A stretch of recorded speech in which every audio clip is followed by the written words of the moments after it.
नमस्कार। आपके अपने YouTube चैनल समय की पुकार में मैं शिवानी शर्मा आप सभी दर्शक बंधुओं का हार्दिक स्वागत और अभिनंदन करती हूं। आइए जानते हैं भीलवाड़ा के कुछ मुख्य समाचार। शनिवार सुबह चित्तौड़ रोड पर हुए सड़क हादसे में एक व्यक्ति घायल हो गया, जिसकी पहचान आधार कार्ड से अनूप सेन के रूप में हुई। चित्तौड़ से भीलवाड़ा आते समय संगम हाउस के पास नीलगाय के अचानक सामने आ जाने से स्कूटी सवार अनूप सेन मंगरोप निवासी गंभीर घायल हो गया, जिसे घटनास्थल पर एकत्रित लोगों ने एम्बुलेंस से महात्मा गांधी चिकित्सालय भिजवाया व परिजनों को सूचना दी।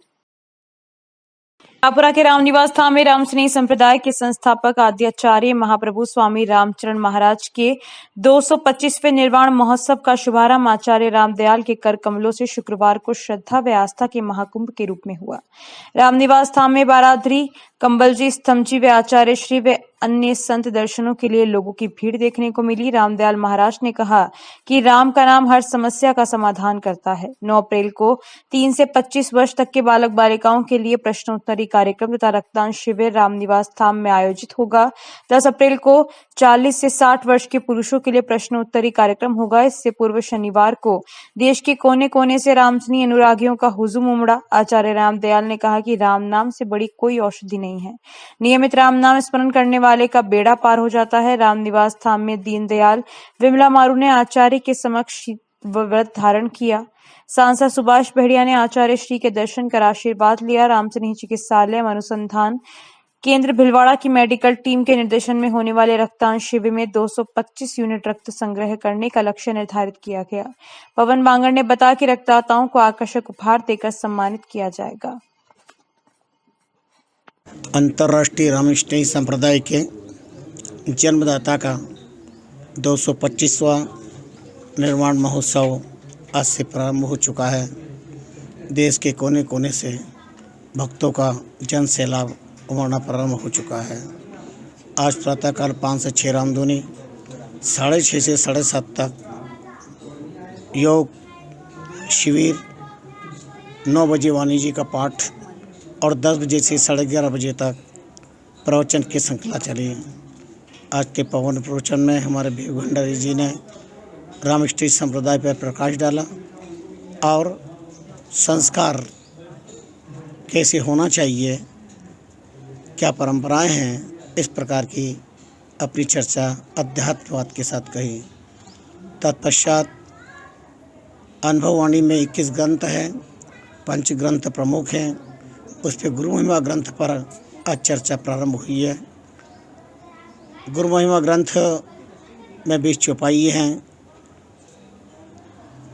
जीव मात्र के लिए विकृतियों से बचने और दुर्गति से स्वयं समाज राष्ट्र को बचाने का संदेश प्रदान किया गया है। आज का प्रथम दिवस बहुत ही आनंद के साथ प्रारंभ हुआ है।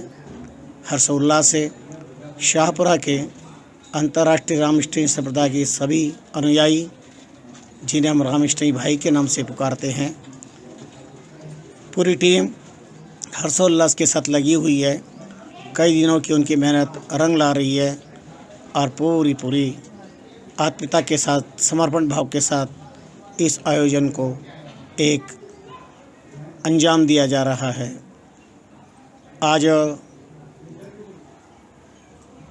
अंतर्राष्ट्रीय रामस्नेही संप्रदाय के जन्मदाता के हृदय से निश्रित अनुभवात्मक 36,500 अनुभववाणी का साप्ताहिक पाठ था, जो आज संपन्न हुआ है बड़े आनंद के साथ। और शेष कार्यक्रम आज से शुभारंभ होंगे। हजारों भक्त लोग चल रहे हैं जो शाम तक पहुंचेंगे और 5 दिन तक का लाभ बराबर लेते रहेंगे। मैं मीडिया के माध्यम से सभी के प्रति मंगल कामना करता हूं। FAG इंटरनेशनल द्वारा आयोजित अंतर्राष्ट्रीय स्पेक्ट्रम 2023 कला प्रदर्शनी में बागोर की रिया वैष्णव ने कैनवास पर खूबसूरत तस्वीरें उकेरकर अपनी श्रेष्ठता साबित की। यह कला प्रदर्शनी गोवा में आयोजित हुई। गोवा के मुख्यमंत्री डॉक्टर प्रमोद सावंत ने रिया की कला को सराहा और अन्य कलाकारों के साथ सम्मानित किया। रिया की मां ममता व पिता धर्मेश वैष्णव ने बताया कि स्पेक्ट्रम 2023 में देश के वरिष्ठ कलाकारों और गोवा की कला प्रेमी जनता ने नन्ही आर्टिस्ट रिया वैष्णव की चित्रकला की खूब तारीफ की। समापन पर कार्यक्रम के विशिष्ट अतिथि गोवा पुलिस के DGP जसपाल सिंह, IPS और मुख्यमंत्री सावंत ने रिया को बधाई दी और उज्जवल भविष्य की कामना की। शाहपुरा भिलवाड़ा रोड स्थित विद्युत विभाग के पावर हाउस के पास खाली जमीन में पड़े कबाड़ में शुक्रवार दोपहर को अचानक आग लग गई। यहां पावर हाउस के निकट झाड़ियों में अचानक लगी आग ने विकराल रूप धारण कर लिया। सूचना पर कर्मचारियों ने तुरंत नगर पालिका की दमकल व पानी के निजी टैंकर से आग पर काबू पाया। एवीवीएनएल के सहायक अभियंता धर्मराज पैरवा ने बताया कि कर्मचारियों की सजगता व आधे घंटे की मशक्कत से आग पर काबू पा लेने से ट्रांसफार्मर व अन्य कीमती सामान को कोई नुकसान नहीं पहुंचा। स्थानीय संगम विश्वविद्यालय में प्रबंधन विभाग द्वारा आयोजित 2 दिवसीय अंतर्राष्ट्रीय संगोष्ठी का समापन शनिवार को हुआ। संयोजक प्रोफेसर विभोर पालीवाल ने बताया कि संगोष्ठी के दूसरे दिन 2 तकनीकी सत्रों में सूचना प्रौद्योगिकी, पर्यटन तथा व्यापार विश्लेषण पर शोध पत्र का वाचन किया गया। समारोह के विशिष्ट अतिथि प्रोफेसर आनंद वर्धन शुक्ला, उप कुलपति पेवाड़ यूनिवर्सिटी चित्तौड़ ने भारत की विविधता को एक नया रूप बताया। अतिथि प्रोफेसर मनोज कुमार, पूर्व अधिष्ठाता वाणिज्य विभाग, MDS यूनिवर्सिटी अजमेर ने बताया कि सतत विकास भविष्य की जरूरत है, जिसे नजरअंदाज नहीं किया जा सकता। अतिथि प्रोफेसर ML शर्मा, निदेशक PG वाणिज्य विभाग, राजस्थान यूनिवर्सिटी ने भी विचार व्यक्त किए। प्रत्येक तकनीकी सत्र में बेस्ट पेपर पुरस्कार भी दिया गया। सभी तकनीकी सत्रों में सत्र 1 की विजेता नेहा कुमावत, 2 की विजेता डॉक्टर सुनील कुमार जक्सिया, 3 की विजेता सोना सोनी, 4 की विजेता डॉक्टर अविनाश विक्रम एवं 5 की विजेता SB भूसानरा रहे। कुलपति प्रोफेसर करुणेय सक्सेना ने विश्वविद्यालय के प्रबंधन विभाग के सभी सदस्यों की तारीफ करते हुए कहा कि सभी शिक्षकों तथा छात्रों का प्रयास अद्वितीय है। छात्रों द्वारा लिखे शोध पत्रों के लिए प्रोत्साहित किया। रजिस्ट्रार प्रोफेसर राजीव मेहता ने कॉन्फ्रेंस की सफलता की सार्थकता सिद्ध करते हुए कहा कि अंत तक सभी जने उत्सुकता से बैठे हैं तथा सभी छात्र संयोजक को बधाई दी। आयोजन सचिव डॉक्टर मुकेश शर्मा ने सभी तकनीकी सत्रों की जानकारी एवं सचिव डॉक्टर सुबीर बिरला ने धन्यवाद ज्ञापित किया। संचालन नेहा सबरवाल तथा डॉक्टर अजहर शेख ने किया। मैं सबसे पहले आपको बताना चाहूँगा, काफ़ी हर्ष का विषय है कि स्कूल ऑफ मैनेजमेंट स्टडीज़ प्रबंध विभाग संगम यूनिवर्सिटी भिलवाड़ा के द्वारा 2 दिवसीय इंटरनेशनल कॉन्फ्रेंस का सफल आयोजन हुआ है। और सबसे बड़ी बात इस कॉन्फ्रेंस में यह रही है कि हमें करीब 350 जो शोध पत्र हैं उनके लिए रजिस्ट्रेशंस हुए हैं। और दूसरी बात ये कि हमारे यहाँ के जो स्टूडेंट्स हैं, जो विद्यार्थी हैं, उन्होंने भी कई सारे शोध पत्र लिखे हैं, उन्होंने भी रजिस्टर करवाया है। और ये कॉन्फ्रेंस एक ऐसी अनूठी कॉन्फ्रेंस रही है समूचे भारत में, जो कि पूरी तरीके से छात्रों के द्वारा कंडक्ट की गई है। उन्होंने ही पार्टिसिपेट किया है। और ऐसे बहुत ही कम इंस्टीट्यूशंस और यूनिवर्सिटीज़ है अभी भी भारत में जो रिसर्च को यानी शोध को बढ़ावा देते हैं। तो क्योंकि हमें संगम यूनिवर्सिटी को एक रिसर्च ड्रिवन यूनिवर्सिटी बनाना है और ये हमारे चेयरमैन साहब का भी यही सपना है, तो इसी सपने को साकार करने के लिए हमने इस प्रकार की कॉन्फ्रेंस करवाई है और हमने प्लेटफॉर्म दिया है स्टूडेंट्स को। और सबसे अच्छी बात ये भी रही है कि समूचे भारत से शिक्षाविद जो है वो यहाँ पर पधारे हैं। 17 राज्यों से हमारे पास रजिस्ट्रेशंस हुए हैं और कई सारे जो एकेडमिशियंस हैं, वाइस चांसलर्स हैं और कई सारे इंडस्ट्री के जो डेलीगेट हैं वो इस कॉन्फ्रेंस में आए हैं। उन्होंने अपने वक्तव्य दिए हैं और काफ़ी सराहनीय कार्य इस बार, क्योंकि इतना अच्छा कॉन्फ्रेंस का आयोजन हम लोगों ने किया है तो हम चाहते हैं कि हम इसे और बड़े लेवल के ऊपर लेकर जाएंगे। और अब अगली बार जब हम करेंगे तो अब इंटरनेशनल कॉन्फ्रेंस हमने कर ली, तो इंटरनेशनल नहीं करेंगे, अब ग्लोबल लेवल पर करेंगे। उसका नाम हुआ ग्लोबल कॉन्फ्रेंस। बड़े हर्ष का विषय है कि हमारे 2 दिवसीय अंतर्राष्ट्रीय कॉन्फ्रेंस का सफलतापूर्वक समापन आज हुआ है। इस कार्यक्रम में हमारे अतिथि के तौर पर Shri Anand Vardhan Shukla ji, pro vice chancellor Mewar university Chittorgarh से पधारे थे। साथ में प्रोफेसर ML शर्मा साहब यूनिवर्सिटी ऑफ राजस्थान से एवं प्रोफेसर मनोज कुमार, सेवानिवृत्त आचार्य MDS यूनिवर्सिटी अजमेर से हमारे अतिथि के रूप में मौजूद थे। इस कार्यक्रम की व्यापक सफलता के पीछे हमारे विद्यार्थियों की अथक मेहनत है, जिन्होंने कि कॉन्फ्रेंस के हर पक्ष का प्रबंधन का जिम्मा ले रखा था। इसके लिए मैं स्कूल ऑफ मैनेजमेंट के डीन प्रोफेसर विभोर पालीवाल और उनके सभी संकाय सदस्यों की भूरी प्रशंसा करना चाहूँगा कि उन्होंने विद्यार्थियों को इतना सक्षम बनाया कि आज उन्होंने अपनी जिम्मेदारी से इस कॉन्फ्रेंस को सफल। आदरणीय चेयरमैन श्री रामपाल सोनी जी का ये विज़न रहा है कि बच्चों को लगातार व्यवहारिक शिक्षा दी जाए और इसी कड़ी में हमने देश विदेश की प्रख्यात संस्थानों से टाई अप किया हुआ है, जिसमें प्रमुख हैं अमेज़ॉन, गूगल और इसके अलावा जो है हम कई सारे ऐसे पाठ्यक्रम लाना चाह रहे हैं जो कि आने वाले समय में काफ़ी उपयोगी साबित होंगे विद्यार्थियों के लिए। और इसमें हमारा जो संगम ग्रुप है उसके जो सभी टॉप मैनेजमेंट हैं, doctor S N. Modani, Shri V K. Sonani, Anurag Soni sir, आप सभी के निर्देशन में हम लोग कुछ ऐसे कोर्सेज का डेवलपमेंट कर रहे हैं जिसमें कि उनका बच्चों को टेक्सटाइल के क्षेत्र में कार्यक्रम के सभी अतिथियों ने आपके श्रेष्ठ कार्यों की बहुत शानदार बढ़ाई करी है। नहीं, मैं मानता हूं कि एक लीडर उतना ही सफल होता है जितना उसकी टीम उसे सफल बनाती है। तो मैं पूरा श्रेय जो है अपनी पूरे सभी टीम मेंबर्स को दूंगा। और जैसा मैंने प्रारंभ में भी कहा कि हमारे विद्यार्थियों का इस कॉन्फ्रेंस में बहुत बढ़ चढ़ करके अच्छा रोल रहा और भविष्य में भी मैं ऐसी कामना करूंगा कि विद्यार्थियों का सहयोग हमें मिलता रहे। इस कॉन्फ्रेंस का विषय है तो मैंने निर्देश दिया है अपनी टीम को कि कॉन्फ्रेंस के अंदर पढ़े गए शोध पत्रों में से कुछ चयनित शोध पत्रों का संकलन करके एक एडिटेड बुक निकालेंगे।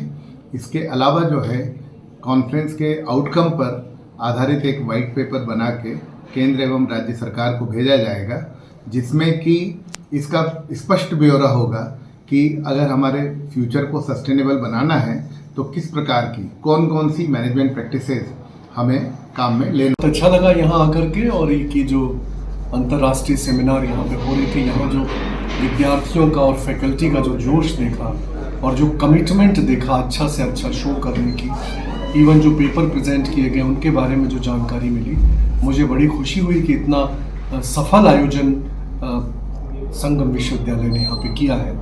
ख़ास तौर से यहाँ के जो कुलपति हैं प्रोफेसर कमलेश सक्सेना जी और उनकी टीम, विभोर पालीवाल साहब और बाकी जो प्रोफेसर्स लगे रहे, और जैसा कि मैंने महसूस किया, एक स्पंदन महसूस किया हर चीज़ में, जान थी लोगों में, कुछ अच्छा से अच्छा शो करने की भावना थी, जिसको मैं बिल्कुल प्रणाम करता हूं और बधाई देता हूं इस सफल आयोजन के लिए। देखिए, दुनिया को अभी तक हमने दूसरों की नज़र से ही देखा है। कभी ऐसा मौका मिले कि हम अपनी नज़र से, अपनी निगाह से भी देखें तो वो एक अवसर हमें अब मिल रहा है। हम हिंदुस्तान को हिंदुस्तानी नज़रिए से देख रहे हैं और पूरी दुनिया, मैं केवल हिंदुस्तान की बात नहीं करता हूँ, आज हिंदुस्तान की तरफ देख रही है। जब ब्रिटेन के प्रधानमंत्री ऋषि सुनक बने तो पूरी दुनिया में ये चर्चा हुई कि भारतीय यूनाइटेड किंगडम का नेतृत्व कर रहा है, लेकिन कईयों को पता नहीं है कि ट्रिनिडाद, टोबैगो, मॉरिशस, मालदीव, कितने ही देश, फिजी, सूरीनाम, जहाँ के राष्ट्राध्यक्ष आज भी भारतीय मूल के लोग हैं। और अभी जो दो सदस्य हैं जो राष्ट्रपति का अमेरिका में चुनाव लड़ने वाले हैं, कंजर्वेटिव्स के, रिपब्लिकन और डेमोक्रेट के, उनमें भी इंडियन जो भारतीय मूल के लोग हैं वो आ रहे हैं। इसका मतलब भारतीय अपनी जो इमेज है, अपनी जो छवि है, उसको एक अलग तरह की बनाने की कोशिश कर रहा है। तो ये खुशी की बात है, प्रसन्नता की बात है। हम अपने इतिहास को अपने नजरिए से देख रहे हैं। राजस्थानी को एक भाषा का दर्जा दिया जाए तो देखिए, सबसे पहले तो क्या होता है, भाषा की अपनी लिपि होती है। अब ये बोली है, मूल रूप से राजस्थानी के जितने भी डायलेक्ट्स हैं ये बोलियां हैं। जैसे उत्तर प्रदेश की बात करें तो भोजपुरी, अवधी, ब्रज, जो भी है, रुहेलखंडी, बुंदेलखंडी, ये सब बोलियां हैं। तो उन बोलियों को भाषा का दर्जा देने के पहले एक सामान्य प्लेटफॉर्म, मैं चाहता हूं कि राजस्थानी को भाषा का दर्जा दिया जाए, लेकिन एक प्लेटफॉर्म पर बैठ के विद्वान लोग तय तो करें कि कौन सी वाली राजस्थानी की हम बात कर रहे हैं। क्योंकि गंगानगर हनुमानगढ़ का आदमी जो राजस्थान का इंटीग्रल पार्ट है, वो भरतपुर के ब्रज को अपनी बोली नहीं बना सकता, या हाड़ौती का जो बंदा है वो शेखावाटी को अपनी बोली नहीं बना सकता। तो एक बिल्कुल यही मैं आपसे बात करना चाहता हूं कि अगर प्रयास इस तरीके से हो, ऐसा साहित्य हो जिसको कि सभी लोग अपना साहित्य समझे, तो ये संभव है। बनासनदी से अवैध पानी दोहन पर सख्ती बरतने पर अब गुवारड़ी के पास औद्योगिक इकाइयों में पानी की समस्या बनी रहती है। पहले बनास से पानी का दोहन किया जा रहा था, उसमें रोक के बाद अब गुवारड़ी निकट स्थित औद्योगिक इकाइयों द्वारा 1 दर्जन से अधिक पंप सेट लगाकर गुवारड़ी बांध से दिन रात लाखों लीटर पानी की निकासी की जा रही है, जिससे बांध का जलस्तर भी घट गया है। जबकि इसके पानी से ही कई गाँव के किसानों की रोजी चलती है। लोगों की आसानी से पहुंच नहीं होने वाली जगह पर 1 दर्जन से भी अधिक विद्युत चालित व डीजल पंप लगा दिए गए। चोरी छिपे अवैध केबल बिछाकर पानी का दोहन किया जा रहा है। केबल कटी होने से जानवरों को करंट लगने से जान का भी खतरा रहता है। सब कुछ देखकर भी जानकार आंखें मूंद कर बैठे हैं। ये जो पानी का आप देख रहे हैं गुवारड़ी बांध के अंदर अवैध रूप से औद्योगिक इकाइयों द्वारा ले जाया जा रहा है। रात दिन यहाँ पर पंप सेट चल रहे हैं, 1 दर्जन कम से कम पंप सेट लगे हुए हैं यहाँ पर। और बिजली का भी गलत उपयोग करके जब बिजली चली जाती है तब ये पंपों द्वारा ये औद्योगिक इकाइयों में पानी पहुंचाया जाता है। बहुत अवैध तरीके से वारडी बांध का पानी का दोहन हो रहा है। और जितने भी यहाँ पे ये पानी का स्रोत देख रहे हो, ये रात और दिन ये मोटरें लगी हुई है। अवैध रूप से केबलें बिछा के अवैध रूप से करंट का जुगाड़ करके यहाँ पे लाया जाता है, जिससे मवेशी और कोई भी मर सकता है, कोई भी जनहानि हो सकती है। अवैध रूप से यहाँ से पूरा पानी का गलत तरीके से दोहन किया जा रहा है। विवेकानंद केंद्र कन्याकुमारी भिलवाड़ा शाखा की राजस्थान प्रांत की प्रांत बैठक राष्ट्रीय उपाध्यक्ष की उपस्थिति में शनिवार को आयोजित की गई। महासचिव मनोदास ने बताया कि कार्यकर्ता कार्यक्रम का नियोजन एवं चिंतन करेंगे। शनिवार को नए कार्यालय भवन के लिए आवंटित भूखंड पर राष्ट्राध्यक्ष ने पौधारोपण किया। 9 अप्रैल को राष्ट्र चिंतन के उद्देश्य को लेकर विश्व विजय भारत विषय पर एक व्याख्यान कार्यक्रम नगर परिषद टाउन हॉल में शाम 6 बजे होगा। मुख्य वक्ता विवेकानंद केंद्र कन्याकुमारी के अखिल भारतीय अध्यक्ष ए बालकृष्णन होंगे। संस्था के राजस्थान प्रांत प्रमुख भगवान सिंह चौहान ने बताया कि विशिष्ट अतिथि आरसी ग्रुप के चेयरमैन टीसी छाबड़ा, कोबकतम समाज सेवी अशोक कोठारी, नितिन स्पिनर्स के प्रबंध निदेशक दिनेश नौलखा व नगर परिषद सभापति राकेश पाठक होंगे। राजस्थान प्रांत की प्रांत बैठक विवेकानंद केंद्र कन्याकुमारी के राष्ट्रीय उपाध्यक्ष भिलवाड़ा के प्रवास पर पधारे हैं। प्रांत की बैठक 2 दिन की यहाँ पर आयोजित हुई है और उसमें प्रांत भर के कार्यकर्ता आकर अपने कार्य का चिंतन करेंगे। आने वाले वर्ष के सब कार्यक्रमों का नियोजन करेंगे और बैठकर अपने कार्य के विस्तार का नियोजन करके, और उसमें इस बैठक में हमारे महासचिव भानुदास जी वो भी पधारे हैं। और 2 दिन की ये जो बैठक है, कल हमारा सार्वजनिक राष्ट्रीय अध्यक्ष जी का उद्बोधन भी है, वो महाराणा प्रताप सभागार में सायंकाल 6 बजे रहेगा। और आज हमने हमारे नए कार्यालय भवन भूखंड के ऊपर राष्ट्रीय अध्यक्ष जी ने वृक्षारोपण का कार्यक्रम किया है और हम सब भारत माता के एक तरह से उसको अपने पुनरुत्थान के लिए कार्य में सब कार्यकर्ता लगे हुए हैं। यही मंगल कामनाएं। भिलवाड़ा जिला माहेश्वरी सभा के तत्वावधान में नवनियुक्त पदाधिकारियों को प्रशिक्षण हेतु 1 दिवसीय कार्यशाला का वृहद स्तर पर आयोजन रविवार को महेश छात्रावास में प्रातः 10 से दोपहर 1:30 बजे तक होगा। सभा जिला अध्यक्ष अशोक बाहेती एवं मंत्री रमेश राठी ने बताया कि समाज एवं संगठन के प्रति उत्तरदायित्व को कैसे निभाएं, इसके बारे में कार्यशाला में समाज के विशिष्ट वक्ताओं द्वारा संबोधित किया जाएगा। जिला मीडिया प्रभारी महावीर समदानी ने बताया कि कार्यशाला में सामाजिक सुरक्षा, स्वास्थ्य, शिक्षा, व्यापार एवं अन्य सामाजिक गतिविधियों के बारे में नवनियुक्त जिला, तहसील, ग्राम पदाधिकारियों एवं जिला प्रतिनिधियों को समाज की विभिन्न योजनाओं की जानकारी दी जाएगी। राजस्थान मेवाड़ जाट महासभा भिलवाड़ा के तत्वावधान में शनिवार को जाट समाज की बैठक श्री भेरुनाथ का स्थान लांबिया कला, बनेड़ा, जिला भिलवाड़ा में जिला अध्यक्ष देवबख्श ढाबरी ढीमामा की अध्यक्षता में हुई। इसके मुख्य अतिथि प्रदेशाध्यक्ष शंकरलाल कुड़ी थे। विशिष्ट अतिथि अजमेर परगना सचिव सांवरलाल खंदोलिया, जेपी डिया रायला, आसीन अध्यक्ष माधुलाल रानेड़ा, भिलवाड़ा अध्यक्ष भवानी राम नागा, होडरा अध्यक्ष ताराचंद मुडवानिया, बनेड़ा अध्यक्ष मांगीलाल सरूड़िया, बदनोरा जाट सभा हुरड़ा अध्यक्ष कन्हैयालाल जाजरा, प्रदेश प्रभारी पूसाराम भादू, सरपंच मिश्रीलाल तस्वारिया व गोवर्धन बासा थे। युवा टीम संरक्षक माधुलाल काला, जिला अध्यक्ष नारायण लाल जिजवाड़िया, महामंत्री मोहनलाल नागा, राम कुमार डिया ने भी विचार व्यक्त किए। संचालक महामंत्री तोगड़ा ने समाज में व्याप्त कुरीतियां जैसे मृत्यु भोज, नशा, कपड़े का लेन देन एवं सोना पहनने की होड़ पर अंकुश लगाने की अपील की, जिसका सभी ने समर्थन किया। बैठक में बच्चों को अच्छी शिक्षा, अच्छा खान पान एवं छात्रावास के व्यवस्थित संचालन हेतु मुख्य रूप से चर्चा की। जेपी डिया ने सभी से खर्चीली शादियों पर अंकुश लगाने के लिए जिले के हर ब्लॉक स्तर पर अपने बच्चे बच्चियों की शादी सामूहिक विवाह में करने की अपील की। सरकार के गुवारडी बांध को पर्यटन स्थल के रूप में विकसित करने के प्रयास विफल होते नजर आ रहे हैं, क्योंकि कुछ प्रोसेस हाउस संचालक चोरी छिपे बांध पेटे में काला पानी छोड़कर इसे दूषित करने में लगे हैं। प्रदूषण नियंत्रण मंडल के कैमरे में भी इस चोरी को पकड़ नहीं पा रहे हैं। जानकारी के अनुसार गुवारडी बांध के पेटा क्षेत्र के एकांत इलाके में एक बड़ा गड्ढा किया गया है, जिसमें रात्रि में प्रोसेस हाउसों के टैंकर दूषित और काले पानी के साथ ईटीपी स्लज को डंप कर रहे हैं। प्रदूषण नियंत्रण मंडल ने गुवारडी नाले और आसपास के क्षेत्र में लोगों की शिकायतों के बाद कैमरे लगा हटा दिए थे, जिससे यहां तो इस समस्या का समाधान हो गया, लेकिन प्रोसेस हाउस मालिकों ने नाले की जगह बांध में ही मलबा फेंकना शुरू कर दिया। स्वाणा पंचायत समिति के उप प्रधान और कांग्रेस नेता श्यामलाल गुर्जर ने कहा कि सरकार ने इसे पर्यटन क्षेत्र में विकसित करने के लिए 2.5 करोड़ रुपए स्वीकृत किए हैं। वहीं प्रदूषित पानी जानवरों की मौत का कारण बन सकता है। उन्होंने कहा कि अभी करीब 2 दर्जन गांव के लोगों के खेतों में सिंचाई के लिए पानी सप्लाई होता है, लेकिन ये प्रदूषित हो रहा है। उन्होंने बताया कि इस तरह पानी दूषित होता रहा तो करोड़ों मछलियां भी जिंदा नहीं रहेंगी। गुर्जर ने प्रदूषण नियंत्रण मंडल और जिला प्रशासनिक अधिकारियों से मौका मुआयना करने का भी आग्रह किया। उप प्रधान गुर्जर ने कहा कि इसके चलते क्षेत्र में चर्म रोग और गंभीर बीमारियों के मरीजों की संख्या में भी इजाफा हो रहा है। प्रदूषित जल के चलते जमीन भी बंजर होने लगी है। गुर्जर ने चेतावनी देते हुए कहा कि अगर रोकथाम नहीं हुई तो क्षेत्रों के लोग जल्द ही गुवारड़ी बांध बचाओ संघर्ष समिति का गठन कर आंदोलन को मजबूर होंगे।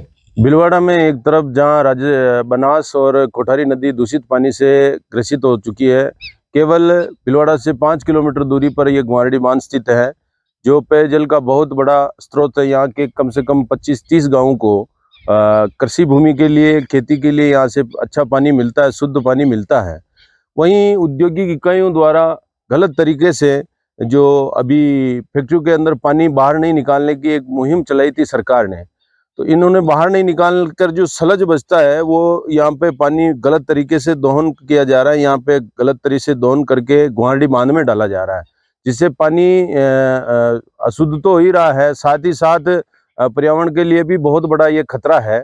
और काला पानी यहाँ पे जो टैंकर भर के डाले जा रहे हैं औद्योगिक इकाइयों द्वारा, उनका टीडीएस कम से कम 7 या 8 हजार टीडीएस का पानी यहाँ डाला जा रहा है। इस पानी के अंदर कोई भी जानवर होके निकल जाए तो वो मर जाएगा। ऐसी स्थिति में इस आने वाले समय में एक तरफ तो राजस्थान सरकार गुवारड़ी बांध को डेवलपमेंट करने की बात कर रही है, यहाँ पर 2.5 करोड़ रुपए अभी पर्यटन स्थल के लिए भी दिए हैं, और दूसरी ओर औद्योगिक इकाइयों द्वारा इस गुवारड़ी बांध को दूषित किया जा रहा है। मैं सभी प्रशासनिक अधिकारियों से निवेदन करना चाहता हूं कि एक बार यहाँ आके विजिट करें और यहाँ पे जो गुवारड़ी बांध के पेटा कास्ट के जो पीछे वाली जमीन है, वहाँ पे इस तरह का बहुत गलत तरीके से दोहन किया जा रहा है, पानी का गलत तरीके से यहाँ पे पानी डाला जा रहा है, जिनकी आने वाले समय में गुवारड़ी बांध का पानी खराब हो जाएगा। उसके बाद में भीलवाड़ा जिले के लिए इतना बड़ा जल स्रोत नहीं है कभी भी। जब अभी तो भीलवाड़ा जिले के अंदर चंबल का पानी आ ही रहा है, पर भविष्य में कभी ऐसा हुआ गलत चंबल का पानी आना बंद हुआ तो एक बार पहले भी ऐसा हुआ था जब पूरे भीलवाड़ा जिले को गुवारड़ी बांध ने पानी पिलाया था। अब उस गुवारड़ी बांध के अंदर इस तरह दूषित पानी छोड़ा जा रहा है फैक्ट्री इकाइयों द्वारा।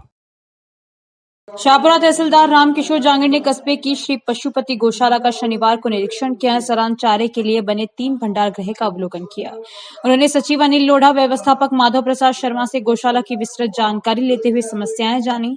अध्यक्ष रतन लाल झंवर, समाजसेवी अनिल व्यास ने तहसीलदार से समिति द्वारा पशुपालन मंत्री गुलाब चंद कटारिया को गौशाला के लिए भू आवंटन कार्रवाई को आगे बढ़ाने की मांग की। इस अवसर पर जांगिड़ ने कहा कि नगर पालिका प्रशासन को भिजवा दी गई है। इस दौरान उन्होंने पशु चिकित्सक दिलीप पांचाल से गौशाला की 340 गायों के स्वास्थ्य के बारे में भी चर्चा की। तो इस बुलेटिन में बस इतना ही।